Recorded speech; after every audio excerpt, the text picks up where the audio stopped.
महादेव, जय श्री राधे मेरे beautiful events. आप सभी लोग कैसे हैं? टैरो रीडिंग में आपका बहुत बहुत स्वागत। आपके व्यक्ति आपके बारे में क्या सोच रहे हैं चेक कर लेते हैं। आज है मेरे फेवरेट टैरो कार्ड्स और जरूर देखिएगा रीडिंग एंड तक। वीडियो को भी के अभी लाइक कर दीजिए और जितना हो सके शेयर करें एनर्जी एक्सचेंज के लिए। तो आपको अपने पर्सन का नाम मन में 3 बार लेना है इस वीडियो को देखने से पहले। और अगर आपको लगता है कि रीडिंग आपसे रेजोनेट नहीं कर रही है तो आप इस वीडियो को ड्रॉप कर सकते हो, देखने की कोई पाबंदी नहीं है। और लेकिन अगर रेजोनेट करती है ना तो जरूर मुझे कमेंट सेक्शन में लिख के बताइएगा। आइए देखते हैं कि जो आपका पर्सन है ना वो आपके बारे में क्या सोच रहा है। कलेक्टिव जनरल रीडिंग, मेरी रीडिंग यूजुअली रेजोनेट करती ही हैं तो जरूर देखिएगा एंड तक। श्री राधे राशियां बताऊंगी, चल जाएंगी जब कार्ड्स ओपन होंगे। सबसे पहला कार्ड यहाँ पे दिखाई दे रहा है द पेज ऑफ स्वॉर्ड्स।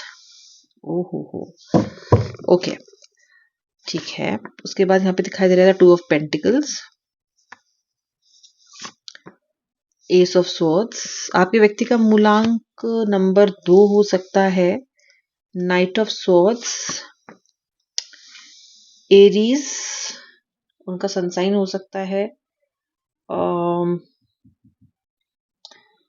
उनका जो टेम्परामेंट है वो थोड़ा सा मुझे लग रहा है कि इम्पल्सिव हो सकता है, कि व्यक्ति गुस्से में जल्दी आ जाते हैं और आपकी बात उतनी नहीं सुनते हैं। बुरा ही व्यक्ति जल्दी मान सकते हैं और इनको ना चीजों को घोस्ट, मतलब ये चीजों को फेस नहीं करता है ठीक तरीके से। यानी कि ये व्यक्ति क्या करता है, इस व्यक्ति को अगर ये लगता है कि चीजें कंफर्ट जोन से बाहर जा रही है ना इनकी, तो ये पर्सन क्या करते हैं, ये पर्सन उस चीज को फेस ही नहीं करते और भाग जाते हैं वहां से। इस तरह के व्यक्ति ये हो सकता है आपके। मीन राशि पाइसेस, धनु राशि, सेजिटेरियस, जेमिनाई ये दिखाई दे रही हैं। एरीज भी, मेष राशि भी मुझे यहाँ पे दिखाई दे रही है। ठीक है, आपका व्यक्ति कंफ्यूज भी बहुत जल्दी हो जाता है। ओके, और ये आपको ऐसा दिखाएगा फिर कि मैं क्या करूं, मैं हूं ऐसा, मैं हूं ऐसी, अब मैं क्या कर सकता हूँ, तुम्हें तो मेरा पता ही है। और आप इसके इस एक्सक्यूज से ना बार बार परेशान होते रहते हो। मुझे लगता है कि आप दोनों का शादी करने का प्लान बना, या फिर इस व्यक्ति ने आपको ये चीज दिखाई कि वो आपसे शादी करना चाहता है, या ऐसा संभव हो सकता है आगे। ये तब भी है अगर आप ऑलरेडी मैरिड हो भी, तो कहीं ना कहीं आप इस व्यक्ति को इतना चाहते हो कि आप इमेजिन करते हो कि ये व्यक्ति आपसे, आपके साथ परमानेंटली रहे, या फिर आप इसे मैरिज कर पाओ, शादी कर पाओ। ओके, मुझे कुछ लोग तो ऐसे भी दिख रहे हो आज की रीडिंग में, क्योंकि यहाँ पे कार्ड इस तरीके के आ रहे हैं कि इस व्यक्ति के साथ जब आप रिलेशनशिप में एंटर किए तो जो आपकी करंट मैरिज है उसमें आपकी जो भी परेशानियां थी वो और ज्यादा हाईलाइट हुई हैं। एंड कहीं ना कहीं आप अपने प्रेजेंट मैरिज में नहीं रहना चाहते हो, उसमें शायद निकलने की जो आप हिम्मत नहीं जुटा पा रहे थे, वो कहीं ना कहीं मुझे आप में दिखाई दे रही है। सभी के लिए नहीं है, कुछ लोगों के लिए दिखता है।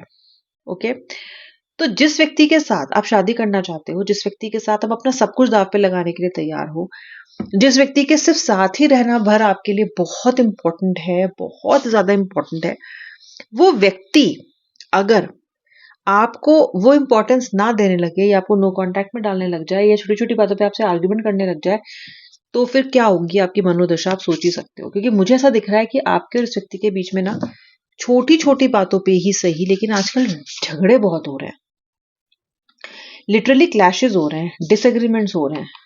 ठीक है, और कई बार तो आप लोग लड़ने के लिए मिल भी नहीं रहे हो, बड़ी अच्छी एनर्जीज में मिल रहे हो या फिर ओके एनर्जीज में मिल रहे हो, लेकिन वो झगड़े में परिवर्तित हो रही हैं। ना ये आपकी बात समझ पा रहे हैं, ना आप इनकी बात समझ पा रहे हो। ठीक है, आप लोग, आपकी जिंदगी में एक थर्ड पार्टी होने की संभावना है कुछ लोगों के लिए, और वो थर्ड पार्टी और आप में आपका व्यक्ति चूज नहीं कर पाता है। कभी इधर टॉगल करता है तो कभी इधर, सिंपल पेंडुलम की तरह चल रहा है आपका व्यक्ति। ठीक है, ना आपको छोड़ रहा है ना थर्ड पार्टी को छोड़ रहा है। ये भी मुझे बहुत से आज बड़ी विचित्र सी रीडिंग आ रही है। ठीक है, आपका जो पर्सन है वो, आप तो ऐसे इंसान हो जो अपने दिल को फॉलो करने वाले इंसान हो, कि जो मेरा दिल कह रहा है वो ठीक कह रहा है, मैं उसको फॉलो करूंगी या करूंगा। लेकिन जो आपका व्यक्ति है वो थोड़े अनकन्वेंशनल तरीके अपनाता है अपनी लाइफ में, जैसे कि सीधे सीधे रास्ते पे चलते चलते फिर भटक जाएगा। ओके, आप परेशान हो गए हो इस तरीके से, क्योंकि ये कंटिन्यूसली आपको एक ऐसी एज पे रखता है जो आपको बहुत ज्यादा इम्पेशेंट रखती है, बहुत ज्यादा इनसिक्योर बना रही है, विक्टिमाइज कर रही है, आपको ब्लॉक्ड महसूस करवा रही है। अब आपको लग रहा है कि यार मैंने अच्छी मुसीबत मोल ली इस व्यक्ति के साथ रिलेशनशिप में आके। पहले क्या मेरी जिंदगी में दुख कम थे, और जो आपकी जिंदगी में पहले दुख थे ना, उनको सॉल्व करना फिर भी आपके हाथ में था। लेकिन जो दुख ये व्यक्ति आपके लिए दे रहा है, या जो परेशानी ये व्यक्ति आपके लिए पैदा कर रहा है ना, भैया इसका तो आपके पास कोई इलाज भी नहीं है, क्योंकि ये परेशानी वहां से पैदा हो रही है, तो आप तो जाके इसके दिमाग में घुस के उसको फिक्स नहीं कर सकते हो ना। Somewhere this person has to get on the right path. ठीक है, ये जो पर्सन है ये कभी कभी तो आपको होल हार्टेडली प्यार दिखाता है, बहुत ही फियरलेस लव दिखाता है, जैसे कि आप इसके सभी कुछ हो, मान भी जाते हो, आप कुछ चीजें ठीक भी हो जाती हैं आप दोनों के बीच में। लेकिन फिर कुछ समय में ये व्यक्ति फिर से आपको एकदम ना, कहते हैं ना, कैसे आपको पहले ताज पहनाया, ऊपर ले गया पहाड़ों पे, आपको बादलों से परे ले गया व्यक्ति आपको, और फिर धड़ाम नीचे का फट, और आप आई हुई चोट अपना सहलाते हुए उठते हो।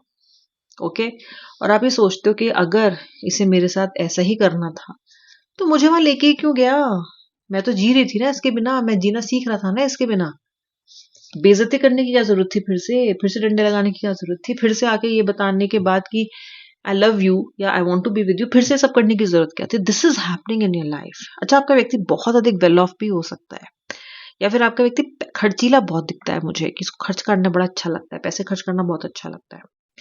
ओके, रेड कलर पसंदीदा हो सकता है आपके पर्सन का। आपके पर्सन फिलहाल फिटनेस पे बहुत अधिक ध्यान दे रहे हो सकते हैं, बहुत ज्यादा, मतलब टू मच, और आपको भी टोक रहे हो सकते हैं कि फिट रहो, ऐसा मत करो, वैसा मत करो, वैसा मत खाओ। ओके, और ये व्यक्ति ना एक फ्लर्टेशियस एनर्जी में ही इसने आपके साथ कनेक्शन की शुरुआत की थी, ये देखो। तो आपके पीछे पीछे व्यक्ति पहले खुद ही घूम रहा था, आप तो घूम भी नहीं रहे थे इसके आगे पीछे। और जब आप पोजेस्ड हो गए, जब आप इसके आगे पीछे घूमने लग गए, तब ये पर्सन जो है कहीं ना कहीं बिल्कुल पलट गया। अच्छा, एक चीज और, इस व्यक्ति के आपके साथ खराब बिहेवियर करने की वजह से आप अपने घर में, अपनी फैमिली में, अपने, अगर आपके बच्चे हैं, if you are someone who is already married, आप ध्यान नहीं दे पा रहे हो, आप स्नैप कर रहे हो उनको, छोटी छोटी बातों पे डांट रहे हो, लोगों में कमियां निकाल रहे हो, और आपको पता है कि आप गलत कर रहे हैं, you are doing out of impulse, out of frustration, out of insecurities, लेकिन ऐसा हो रहा है, दिस इज हैपनिंग। ओके, जिसको आपको अभी के अभी ठीक करने की कोशिश करनी चाहिए। श्री हरि शरणम, श्री हरि शरणम, इस मंत्र का जब आपको डेली 108 बार करें तो आप अपने फ्रस्ट्रेशन से और एंजाइटी से थोड़ा बाहर आ सकते हो। Okay, which was not not being possible for quite some time. Okay, fish आपके घर में, इसे एक्वेरियम होता है, या तो आपके घर में हो सकता है या आपके व्यक्ति के घर में हो सकता है। जैसे होता है ना मछली का जो एक्वेरियम होता है, दैट कैन बी, इनके ऑफिस में हो सकता है, समथिंग टू डू विद, ये मैंने बताया भी आपको कि मीन राशि भी दिख रही है मुझे यहाँ पे, तो वो राशि को भी दिखाता है, बट ये कहीं ना कहीं एक मछली से संबंधित भी कुछ है, कि ये भी हो सकता है कि आपका व्यक्ति कोस्टल एरिया में रहता हो, या आप कोस्टल एरिया में, या फिर ट्रैवल कर रहे हो कोस्टल एरिया में, कुछ ऐसा। This that can be one of the possibility, सबके लिए नहीं, but I can see those energies. बहुत दूर के सपने इस पर्सन के साथ आप देख चुके हो, बहुत दूर के, इसने दिखाए आपको बहुत दूर दूर के सपने। ओके, ऐसे करके ले गया आपको, लपेटते रहे आप, and the person just drifted you away. फिर उसने आपको ले जाके एक ऐसे आइलैंड पे छोड़ दिया है जहां पे और कोई है ही नहीं, वही था वो भी नहीं है।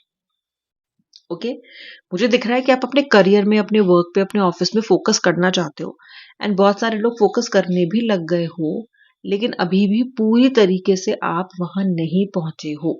यानी कि अच्छा खासा चलता हुआ काम, अच्छा खासा आपका जॉब, अच्छी खासी आपकी इंटेलेक्ट, सब भाड़ में जा चुकी है।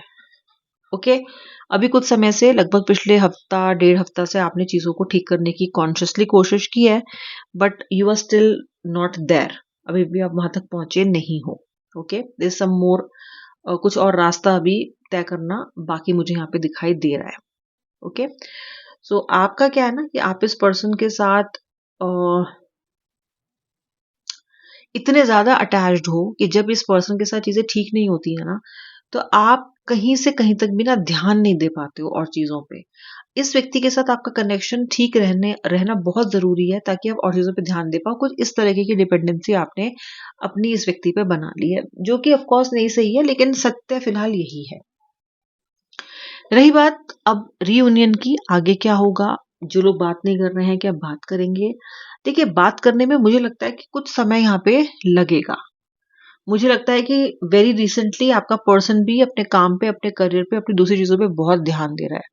मुझे लगता है कि अभी थोड़ा समय इसमें लगेगा। ओके, अभी थोड़ा समय लगेगा आपके जो पर्सन है उनको आपके पास आके एक मीनिंगफुल कन्वर्सेशन करने में।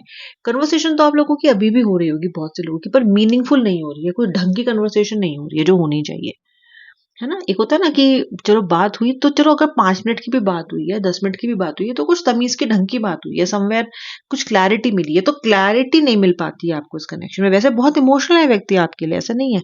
आपका के साथ इस कनेक्शन में आना और आपका भी इसके कनेक्शन में जाना, ये दोनों ही डिसीजंस इमोशनली हैं, इमोशंस पे बेस्ड हैं। इमोशनल होके ही आप दोनों ने ये कनेक्शन लिए हैं, ये डिसीजन लिए हैं। ओके, लेकिन because of certain mistakes that your partner is doing, आप लोग दूर दूर हो गए हो। ओके, आप दोनों के बीच में एक गैप आ गया है। अब ये गैप हटने के लिए हीलिंग होना जरूरी है और रिलेशनशिप का थोड़ा रेजुविनेट होना जरूरी है, which of course is not happening. Okay, which of course is not happening, पर ये होना बहुत जरूरी है, ऐसा यहाँ पे दिखता है। और ये होगा क्योंकि आपका जो पर्सन है वो ये तो नहीं सोच रहा है कहीं से कहीं तक भी कि वो मूव ऑन कर जाए या किसी और के साथ। इनफैक्ट जो लोग थर्ड पार्टी में भी हैं वो लोग भी थर्ड पार्टी के साथ श्योर नहीं है, तभी तो ना थर्ड पार्टी को छोड़ते हैं ना आपको छोड़ते हैं। ओके, आजकल आपके अंदर इस व्यक्ति को एक बदलाव दिख रहा है और वो दिख रहा है कि आप बहुत ज्यादा इनको चेज नहीं कर रहे हो, या बहुत ज्यादा इनके पीछे पीछे चिल्ला चिल्ला के नहीं भाग रहे हो, या फिर आप इनसे बहुत गुहार नहीं लगा रहे हो, बहुत गिड़गिड़ाना नहीं दिख रहा है इस व्यक्ति को आपके अंदर। तो एक खिंचाव, एक क्यूरोसिटी कि उधर क्या चल रहा है, ये आपके व्यक्ति के मन में बहुत है। तो आना तो मुझे बिल्कुल दिखता है, लाजमी भी है आना, बिकॉज इस तरह के कनेक्शन में व्यक्ति ना आए ऐसा संभव नहीं है। और कुछ लोगों के लिए तो ये बहुत बार हो चुका है कि पर्सन लंबे समय के लिए भी जाता है तो भी लौट के आता है। ठीक है, so I would say guys, don't worry, don't worry. Don't worry इसलिए कह रही हूँ क्योंकि वरी करने से तो क्या ही मिल रहा है आपको।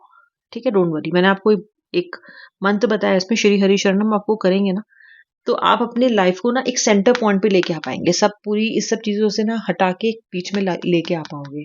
फिलहाल वो सेंटर पॉइंट पे पहुंचना बहुत जरूरी है। You have to recenter your life. Mark my words, पूरा नक्शा बिगड़ चुका है, गूगल मैप आपका तहस नहस हो चुका है। अब खुद को रीसेंटर करो, अपनी एनर्जीज को। Okay, you have to do this for your own sake, for your career, for your finances. क्योंकि इस वक्त सबसे ज्यादा जो चीज सफर कर रही है वो आपकी खुद की इमीडिएट फैमिली, आपके व्यवहार की वजह से, आपके फ्रस्ट्रेशन की वजह से, और आपका करियर आपके लैक ऑफ इंटरेस्ट और आपके नो लैक ऑफ फोकस की वजह से कर रहा है, जो हमें होने नहीं देना है। ओके, चलिए मिलेंगे नेक्स्ट वीडियो में। तब तक के लिए जय श्री राधे राधे, हर हर महादेव।